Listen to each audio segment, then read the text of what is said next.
ya Jumapili asubuhi. Njoo pamoja tumshangilie Mungu wetu kwa mema anayotutendea kila siku.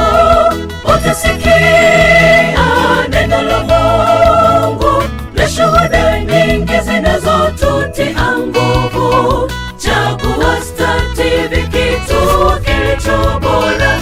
Star TV blesses you.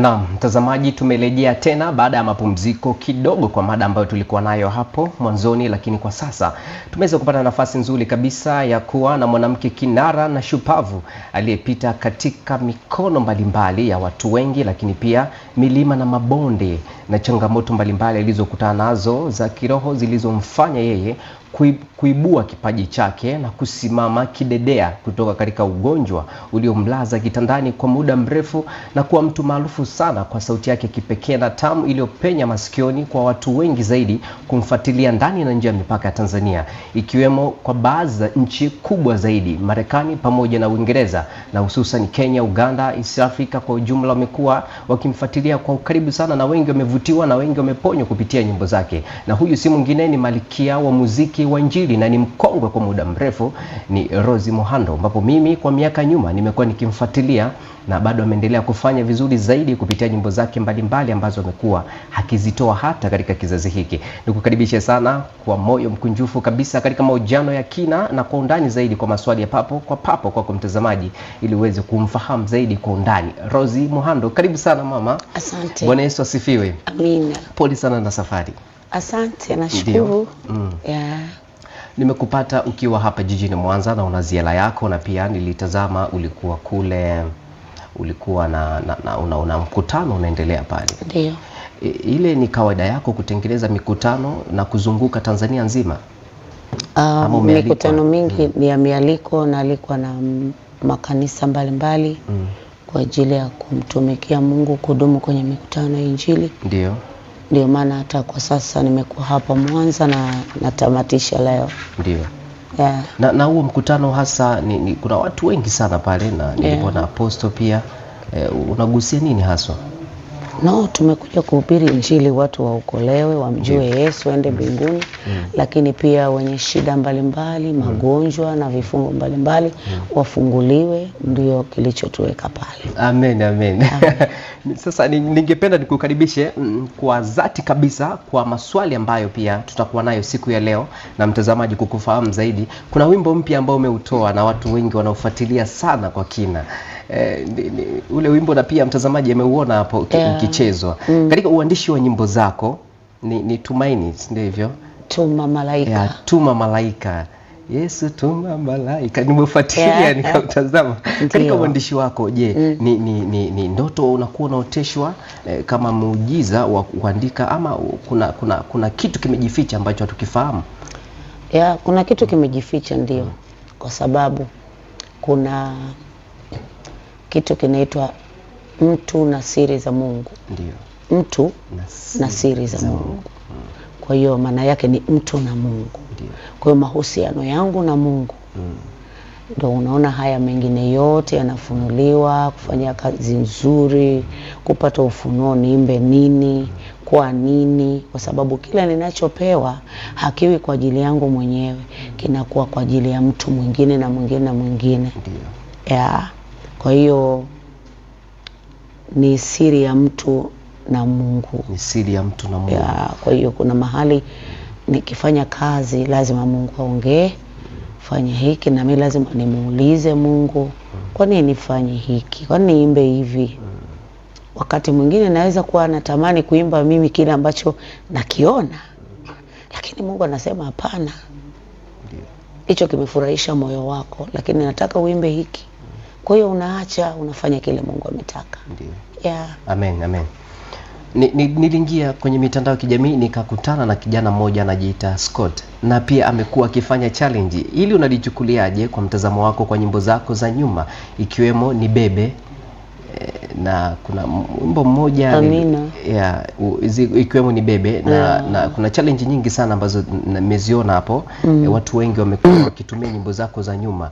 Hili swala unalichukuliaje na pia unalipokeaje? Je, ni mojawapo ya njia kuendeleza nyimbo zako kutokuchuja? Nashukuru Mungu kwa kweli. Sina kitu kizuri sana naweza kuongea. Lakini mambo yote Biblia inasema na ujua mwisho wako tangu mwanzo. Na mambo yote ambayo unaona yanafanyika kwa kusudi. Hakuna mtu aliamka asubuhi akasema nimeamka sababu nimetaka. Isipokuwa hatua zetu ziko kwenye viganja vya mikono ya Mungu. Kwa hiyo basi unaona kila kitu kikitokea ni Mungu ametaka kitokee. Na kwa mfano zile nyimbo zote nimeimba miaka 20 au 21 sasa. Hizi nyimbo zote ziko na Roho Mtakatifu na zinanena kwa majira na nyakati. Na ule wimbo nasema amina na usifiwe Jehova, shetani ameanguka hapa sipati kitu.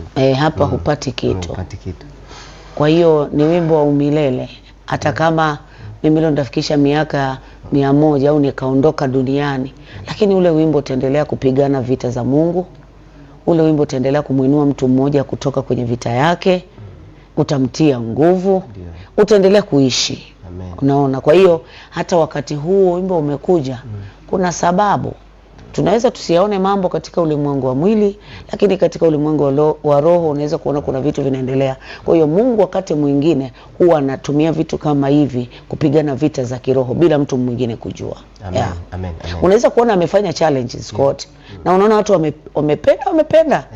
Watu wengi wanapenda kufanya challenge nyimbo za nini secular. Si ndio? Na zinaendaga hivyo vituko nini, lakini alipofanya hii kaenda. Kwa hiyo ilikuwa na kusudi la Mungu. Kwa hiyo acha inene kwa wakati huu, Bwana pia ameitaka iseme. Tangu mwaka 2008 mpaka leo basi ni Bwana ametaka iseme. Kwa nimeshukuru na nimefurahi sana na namtukuza Mungu aliyeumba watu wote. Biblia inasema mkinyamaza ninyi mawe yatapiga kelele. Amen. Huenda sometime Mungu ameona labda tunaimba sahi kwa kuburudisha tu mioyo yetu. Mungu akasema acha nitumie ile jiwe la zamani ili kupigana vita zangu mwenyewe. Amen. Yani Mungu akatumia mtu kama Scott kwa wimbo wa zamani akaupeleka mjini. Amen. Lozi Mwando naweza kusema kwangu ni muujiza unaotembea kwa sababu kuna mengi zaidi ulionayo. Nilitazama video yako moja ulikuwa unalia na ulikuwa kanisani na watu wengi walikuwa pia ulivyokuwa unalia na wenyewe pia wanaomboleza kupitia ile historia ambayo ulikuwa unaitoa. Nini kilikugusa sana mpaka ukadondosha machozi?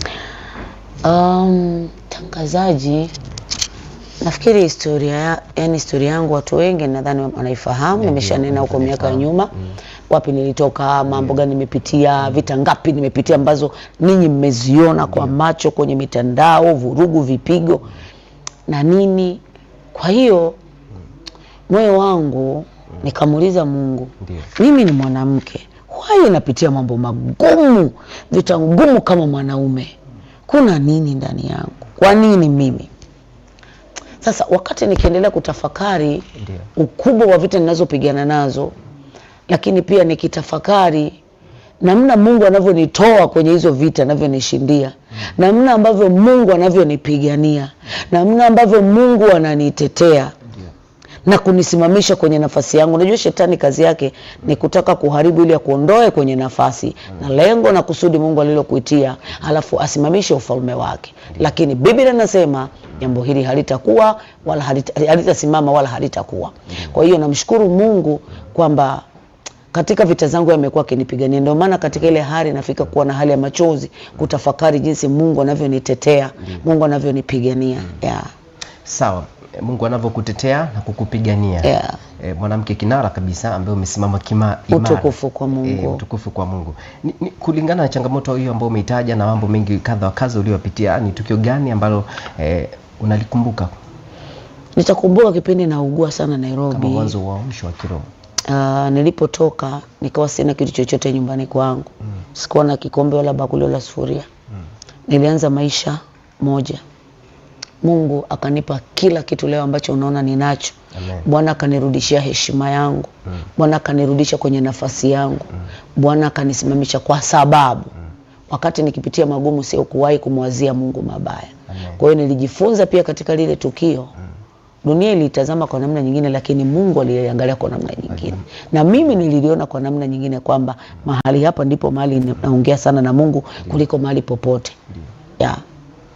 Sawa, lakini pia nikafuatilia kidogo na kukufahamu kiundani zaidi kulingana na muda wetu. Ulikuwa ni Muislamu. Ndio. Na ukatoka Uislamu ukaingia kuwa Mkristo. Ndio. Nini kilikushawishi kutoka Uislamu na ni ugumu upi ambao uliweza kuupitia katika ule utengano wa familia na jamii kwa ujumla? Ugumu niliopitia kwa sababu sio rahisi. Babangu hakuwa Muislamu wa legelege. Alikuwa Muislamu hasa, alikuwa maalimu, alikuwa Shia, alikuwa nini. Ndiyo. Kwa hiyo kutoka pale ilikuwa ni ngumu, iligharimu mkono wa Mungu. Ndiyo. Nilipita kwenye mapito magumu. Ndiyo. Yesu akaniokoa. Nilipita kwenye magonjwa, Yesu akaniponya, akanitokea mwenyewe. Ndiyo. Akaniponya na hata hii kusimama aliniambia inuka uwe mzima ukanitumikie. Kwa hiyo ninasimama katika kusudi la Mungu na maagizo ya Mungu. Amen. Ni ngumu nimepitia katika hayo unayoyaona, kutengwa na familia yangu na wazazi na kila kitu. Kuishi mitaani kama mtoto mwingine unayemwona hapa mjini ishi mitaani, lakini yote kwa yote namshukuru Mungu. Amen, amen. Yeah. Wewe unatokea Morogoro kule Dumila. Kwetu ni nyumbani kabisa ni Tanga, ila nimekulia Morogoro. Umekulia Morogoro. Watanga kule. Kabila gani kule haswa? Mimi Mbondei. Mbondei. Na asante sana kule mtazamaji ambaye unatufuatilia. Kuna jumbe ambazo hapa naweza nikapitia. Moja kati ya wapenzi ambao wanakufuatilia, huyu anasema hakika Rose Muhando umebarikiwa na Mungu kufikisha ujumbe wako kwa binadamu na kielelezo tosha kuwa Mungu ametenda miujiza kupitia kwako. Amen. Rose Muhando, kwa sasa kila kizazi kinakufikiria wewe tu. Na uliweza kupata tuzo ya East Africa Gospel Music Awards. Hili kwako limekaaje kwa kizazi kipya ukiona ushindani unazidi kuwa mkubwa na wewe ni mkongwe? Mimi kwa sababu sisi hatushindani kama ni, lakini namuinulia Mungu. Ndio. Ushindani wangu ni kwamba katika ile tuzo nashukuru nimeushinda ufalme wa giza kwa kiwango kikubwa. Ndiyo. Kwa hiyo namshukuru Mungu na niendelee kuwasihi hata waimbaji ambao sasa Bwana anawainua. Paulo akasema nifuateni mimi kama mimi nilivyomfuata Kristo. Kwa hiyo waniangalie hata kama wanafika mahali wanakutana magumu, wajifunze kwangu. Nilipitia magumu lakini Yesu akanivusha, na wao watavuka katika magumu ambayo wanakutana nayo. Kwa hiyo wasiogope. Wasiogope kabisa. Wasiogope. Na mtazamaji usiogope kama ni mwimbaji ambaye unataka kuwa kama mama yetu Rose Muhando, usiogope. Swali jingine nalo, waimbaji wengi haswa wa kizazi hiki kipya wanapitia changamoto nyingi, na wewe kule nyuma umetueleza changamoto ambazo uliweza kuzipitia. Njia hipi sasa uliweza kuitumia ili kuzitatua changamoto hizi na wale? Cha kwanza kuomba sana, kuwa karibu na Mungu zaidi ya mara zote. Ndiyo. Lakini jambo la pili kukaa kimya. Ndio. Nafikiri umeona mimi sio muongeaji wakati wa vita. Kukaa kimya kule nisaidia kuacha mbingu ziseme. Amen. Na hata sasa napigana vita nyingine lakini naacha mbingu ziseme. Amen. Amen. Nini unakihitaji sasa kiongezeke kwa kizazi kipya katika swala zima la nyimbo za Injili? Wajitahidi kuwa karibu na Mungu kuliko nyakati zao zote ambazo wamewahi kuwa nazo. Amen. Amen. Labda kuna kitu umekipanga kwa miaka kadhaa inavyozidi kuendelea kikubwa zaidi kitachowaibua vijana wengine? Ninapanga lakini siwezi kusema sasa. Ndiyo. Lakini ninapanga. Ni siri ya moyo. Sawa. Huyu anasema tangu nikiwa mtoto mpaka sasa ni mtu mzima, umetuelimisha sana. Utukufu kwa Yesu. Amen. Na tuseme amina. Amina. Kulingana na muda jinsi unavyoenda, tungetamani kuzungumza mengi sana mtumishi Rose Muhando, lakini pia ningependa kwa wale watazamaji ambao wanakufuatilia sasa, umeenda Marekani, umeenda Uingereza, na pia umeingia na mkataba na kampuni kubwa kabisa Sony Music Africa. Na nikaingia nikatazama mafanikio yako hayo yote uliyoyapata. Kitu kingine cha pekee kabisa, umekuwa na wapenzi wengi sana Kenya. Hili likoje kwako? Je, Tanzania, East Africa kwa ujumla ni Kenya tu ndo nakufuatilia? Hapana, East Africa napendwa sana Kenya, napendwa Congo, napendwa na sio East Africa, mpaka Central Africa. Hakuna Mali Caribbean, sasa hivi muziki yangu wanaipenda, Sierra Leone, sio wapi, hata kama wasikii Kiswahili lakini wanapenda. Lakini Kenya, unajua kuna mahali Mungu anakupa kama madhabahu. Kwa hiyo Kenya ni madhabahu. Ndio. Unajua kuna wale Mungu anakupa, hii ni madhabahu yangu. Amen. Mimi sio Mkenya lakini Bwana akikupa madhabahu hiyo amekupa. Mbona Ibrahimu Kanani hakukua kwao? lakini Bwana alipomtoa akaenda pale kumiliki Kanani. Kwa hiyo Mungu alinipa lile eneo, silitazami kama nchi tu, ila mimi Kenya naitazama kama madhabahu. Kama madhabahu. Yes. Sawa. Amen. Ulivyopotea kwa muda mrefu, wengi walizani umepotea kabisa. Niende wapi? Kupotea kabisa. Hata Elia vita ilipozidi aliondoka akaenda kulala kwenye mapango. Ndio. Bwana akazungumza na yeye kule, alafu akamrudia tena Ahabu. Ndio. Akafika akamchana makavu, akamaliza, akamchana Yezebeli, akamwambia utakufa kifo kama cha umbwa, utaanguka chini. Alianguka kweli Yezebeli alipokuwa anapaka wanja. Wakati anapaka wanja akamwona Elia anakuja, kumwona, sijajua nini kilimshtua, sijui ile nguvu ya Mungu iliyoko ndani ya Elia. Wanja chini na yeye mwenyewe akaanguka chini, akafa. Ikatimia maandiko, na mbwa wakaramba damu yake wakala, kikabaki kifuvu. Kwa hiyo wakati ule nilipokuwa nimenyamaza, nilinyamaza kama Elia, na sasa nimerudi kama Elia kwenye himaya ya Ahabu, na nitazungumza yale ambayo Bwana ameniambia niseme. Sitaogopa kwamba Yezebeli anapaka wanja au la. Sitaogopa kwamba hapa ni makao ya Ahabu, ni himaya ya kifalme. Hapana. Nitasema kile Bwana alichonitia. Na tukibishana tutaenda Kalmeri kupambana. Wakijenga madhabahu hapa, tajenga pale, tawaambia na ijulikane leo ni Mungu gani anayetawala. Mimi ndio Rose, na mimi ndimi Bwana amenituma, na siogopi. Hakuna Rose mwingine kama wewe. Siogopi. Alipokuwa ananiita hajawahi kufanya bahati mbaya. Amen. Kuna swali jingine hapa ninalo, linasema kwamba ulivodumbukia katika wimbi zito na giza, na baadaye ukafufuka na kuibuka kwa kasi ile ile ambayo ulikuwa nayo kule mwanzo. Kuna siri gani hapo katikati imejificha kwa sasa? Je, unashindana na vijana wa kizazi kipya? Umejipanga vipi? No, sijajipanga vipi. Nadhani kazi zangu unaziona tu zinasema. Hata siku moja dhahabu huwezi kuifananisha na jiwe. Dhahabu itabaki kuwa dhahabu, na jiwe itabaki kuwa jiwe. Mimi ni dhahabu, nimekaa hapa. Bwana ananitumia kwa nyakati zote. Na Bwana ameniweka hapa si kwa sababu nyingine yote. Acha nikwambie, vijana hawaniangalii kama tu mwimbaji. Acha nikwambie, wananiangalia kama mama, wanaangalia kama mtu ambaye wanaweza kujifunza kwao vitu vingi vya maisha. Sawa. Kuimba, kila mtu anajua kuimba vizuri, lakini kuna vitu ambavyo mtu anasema huyu mama alipitia 1 2 3 4 5, lakini alisimama. Unanielewa? Kwa hiyo wale walioitwa na Bwana wakiniangalia wanaendelea kupata ushuhuda na wanaendelea kuimarika zaidi. Na ndio furaha ya mimi kuendelea kuwepo duniani, kwa sababu nimekuwa sababu ya mtu mwingine kuendelea kusimama, kuendelea kumcha Mungu, kuendelea kumpenda Mungu, kuendelea kuwa mnyenyekevu. Ndio sababu na mimi naendelea kushuka zaidi ya nilivyowahi kushuka, ili Mungu katika mimi ajitukuze, ili vijana wote, watoto wote wanaokuja, walioko, wajifunze kitu na wamuone Mungu. Amen. Na mtazamaji, muda wetu umeweza kututupa mkono, lakini tunapoelekea ukingoni kwenda kuhitimisha, nikiwa na mwanamuziki nguli kwa muda mrefu sana, malikia huyu wa muziki wa Injili, Rose Muhando. Maswali kadhaa tu ya mwisho ambayo nazungumza. Tungetamani kuwa na muda mpana zaidi, lakini kulingana na muda tulionao, watazamaji ni wengi sana wanakufuatilia na wanabarikiwa kupitia nyimbo zako, na pia tumeona kwa sasa kuna kundi kubwa sana la waimbaji wa Injili, lakini pia tunaona kuna kundi kubwa sana la waimbaji wa burudani, nyimbo za kidunia. Wao wamekuwa na ushirikiano wa karibu. Je, kwani na nyie pia tutegemea ushirikiano wa karibu, licha ya lawama ambazo zinajitokeza hata pia katika tuzo iliyotolewa East African World Gospel Music? Ikoje kwako? Na wewe ni mwanamuziki nguli. Unajua, wacha nikwambie, kazi ya Mungu ni vita. Secular ni burudani, lakini hii ni vita. Watu wasifikiri kwamba huko nako tunaburudika, no. Ni vita ngumu sana. Kwa hiyo shetani anachokuja kufanya, anaweza katengeneza tu mazingira ya kutokupendana. Kwa hiyo sisi hatuifurahii hiyo hali. Ila tuendelea kumwomba Mungu. Maandiko yanasema basi iweni na umoja kama mimi na Baba tulivyo na umoja. Kwa hiyo hilo ndio ombi langu kwa Mungu. Amen. Singependa mafarakano, singependa watu watengane. Mimi kama dada, kama mama, natamani nione hata vijana wamekuja waendelee kushirikiana, wasiparuane hapo katikati. Hiyo ndio kilio changu kwa Mungu. Amen. Shukrani sana kwa mazungumzo haya mazuri.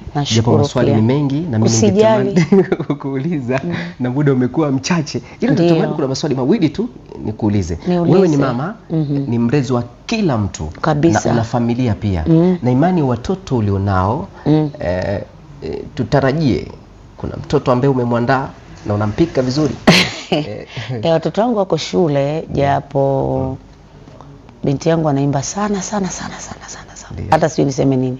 Lakini bado wako shule. Watakapomaliza taendelea kumuuliza Mungu. Pia simshawishi binti yangu ati imba kwa sababu ana karama. Akiimba ataimba kwaya tu kama watu wengine, lakini saa ikifika Bwana ajifunue mwenyewe. Wakati wa Mungu ndio wakati sahihi. Amen. Ujumbe upi ambao unaotoa ama barua sasa ungepewa dakika 5 tu uelezee kwa dunia nzima iweze kukutambua zaidi? Okay, asante sana. Barua yangu kwa waimbaji nilichokuwa nataka kusema, kuna miaka kadhaa sisi tulianza kuimba, tulikuwa na vita zetu, na kwa miaka hii wameanza kuimba kuna vita zao. Biblia inasema mjue sana Mungu ili uwe na amani ndipo mema atakapokujilia. Na waelewe kwamba wakati huu ni mgumu kuliko nyakati nyingine zote. Lakini yule aliyeanzisha kazi ndani yao atakwenda kuitimiliza. Kuna wakati watakosa kile walichokitamani kukipata, iwe fedha, iwe magari, iwe umaarufu. Kuna wakati hawatapigiwa vigelegele kabisa, na kuna wakati hawatashangiliwa kabisa. Sijui kama unanielewa. Lakini wakaze mwendo, wasirudi nyuma, wasiogope. Mungu ni Mungu wa nyakati, Mungu ni Mungu wa majira. Kwa hiyo kwa sababu ya wakati huu Bwana amewaweka mahali, waendelee kusimama imara na watambue kwamba wamepewa dhamana. Sasa mambo mawili, wako kwa ajili ya mikate au wako kwa ajili ya Mungu. Kila mtu akae kwa nafasi yake, jiulize mara mbili. Sawa sawa. Hiyo ndio ujumbe wangu kwao.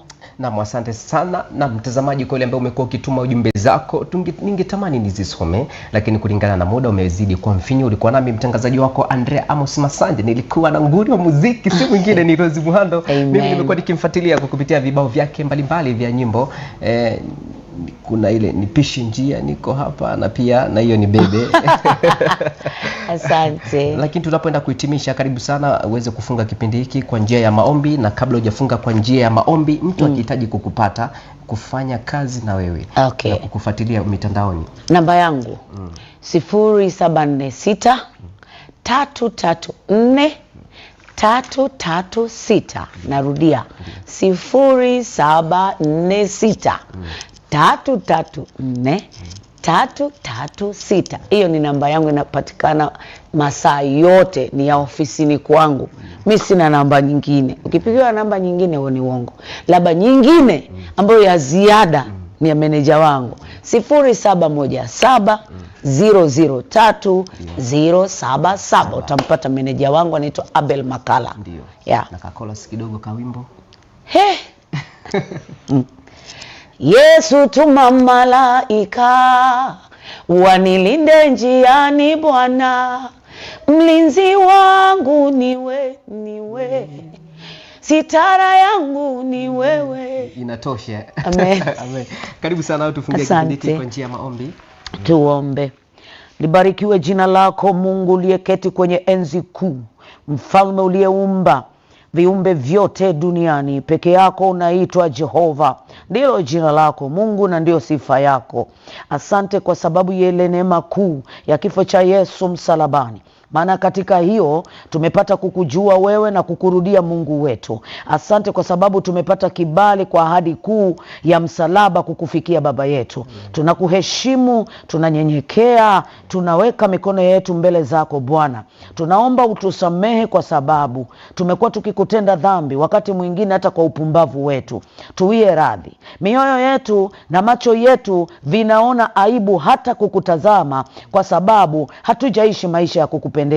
Lakini Bwana umesema unaishi kwa kuliangalia neno lako upate kulitimiza. Bwana Yesu umesema maneno haya ya kwamba njoni kwangu ni nyote msumbukao na wenye kulemewa na mizigo, na mimi nitawapumzisha. Tumekuja asubuhi ya leo, utupumzishe, utusamehe na kututakasa, utusaidie kufikia ile neema kuu uliyotuachia. Katika jina la Yesu tunajiachilia mikononi mwako, kafanye kazi uliyotuitia ndani ya mioyo yetu na miili yetu. Tunaitoa miili yetu asubuhi ya leo kuwa dhabihu na sadaka takatifu mbele zako. Tutumie vile unavyopenda kwa ajili ya utukufu wako mwenyewe. Anza nasi na umalize nasi. Zaidi ya yote tunaliweka taifa letu la Tanzania mikononi mwako, hasa kwa kipindi hiki cha uchaguzi ulioko mbele yetu. Mungu, wewe ndio mwenye neno la mwisho. Simama kwa ajili ya taifa hili. Simama kwa ajili ya viongozi wa taifa hili. Bwana Yesu, kwako wanatoka wafalme, ndivyo ilivyoandikwa. Kwako na atoke mfalme kama ilivyoandikwa. Bariki viongozi wetu walioko na wale utakaowaleta, maana wanatoka kwako. Imeandikwa, hakuna mamlaka iliyo kuu isipokuwa imetoka kwa Mungu. Hata iliyopo imetoka kwako. Yehova Mungu mtakatifu, tubariki. Tunaomba utulinde, ututendee, nyosha mkono wako tupiganie. Kila wazo baya kutoka kuzimu juu ya Tanzania halina nafasi. Kila fikra mbaya kwa ajili ya Tanzania haina nafasi, bali neno lako ndilo litakalosimama. Katika jina la Yesu naomba nikishukuru, amen. Amen, amen. Karibu sana, tukikuhitaji tena. Asante. Mungu aweze kukubariki kwa nafasi ambayo umeweza kutupatia. Na mtazamaji, tumefika mwisho. Ulikuwa nami mtangazaji wako Andrea Amos Masanja. Huyo si mwingine ni Rozi Muhando. Unaweza kumfuatilia kupitia mitandao ya kijamii hususan YouTube na Instagram pamoja na Facebook. Lakini sisi pia unatutazama kupitia Star TV Live. Unaweza kutufuatilia kupitia Facebook, YouTube, mtandao wa X. Andika Amka Tumsifu. Kila siku ya Jumapili asubuhi, njoo pamoja tumshangilie.